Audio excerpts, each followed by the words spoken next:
Bayar pajak dapat hadiah rumah. Bayar pajak bisa bawa pulang sepeda listrik atau bahkan uang tunai jutaan rupiah. Ini bukan undian berhadiah. Ini cara pemerintah daerah mengajak warganya taat bayar pajak. Tapi mari kita bertanya, apakah ini cara terbaik untuk menanamkan kesadaran pajak? Atau justru kita sedang melatih masyarakat untuk hanya mau patuh kalau ada iming-iming? Pajak dikatakan sebagai tulang punggung pembangunan. Dari pajaklah katanya lahir jalan aspal yang mulus, drainase yang baik, kesmas yang buka 24 jam, sekolah gratis, lampu jalan yang menyala terang, dan jembatan yang menghubungkan desa ke kota. Lalu saat pembangunan selesai, pemerintah bilang, ini program bantu rakyat, ini bukti kerja pemerintah daerah. Pertanyaannya, bukankah itu semua berasal dari uang rakyat juga? Dari pajak?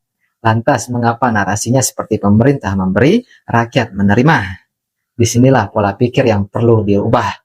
Bukan hanya pola pikir rakyat, tapi juga pola pikir pemerintah. Kita sebagai rakyat perlu mulai sadar, bayar pajak itu bukan karena hadiah, bukan karena diskon, bukan karena takut denda, tapi karena itu kontribusi kita untuk negara.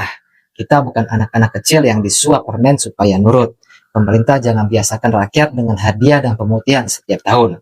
Karena jika itu terus dilakukan, yang tumbuh bukan kesadaran, tapi ketergantungan. Kita harus mulai mendidik diri sendiri untuk membayar karena paham, bukan karena tergoda. Tapi di saat yang sama, kita juga minta, pemerintah juga harus introspeksi. Jangan hanya rajin menagih, tapi lupa memberi kejelasan dan keadilan. Bisakah pajak di Indonesia dibuat stabil, tidak naik terus setiap tahun tanpa dasar ekonomi yang jelas? Bisakah tarif pajak disesuaikan dengan realita ekonomi rakyat kecil, bukan hanya angka makroekonomi di tabel kementerian? Bisakah pemerintah tidak hanya kreatif dalam menagih, tapi juga inovatif dalam membangun sistem yang adil? Kita tidak anti pajak, kita tidak anti pembangunan. Yang kita inginkan, sistem yang berkeadilan, sistem yang tidak menjadikan rakyat hanya objek, tapi juga subjek yang dihargai. Jadi, sekali lagi, pertanyaan pentingnya, apakah mungkin pajak bisa stabil? Apakah mungkin pajak bisa disesuaikan dengan ekonomi rakyat? Apakah mungkin rakyat taat bayar pajak tanpa harus disuap dengan diskon dan undian? Jawabannya mungkin, tapi hanya jika pola pikir kita semua berubah. Rakyat berhenti berharap hadiah, pemerintah berhenti memanjakan lewat pemutihan.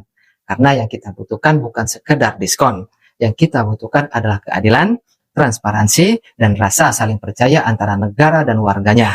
Saya Rio Kajut dan ini Suara Rafflesia, media Nurani Bengkulu, yang siap bangkit, yang tidak akan diam.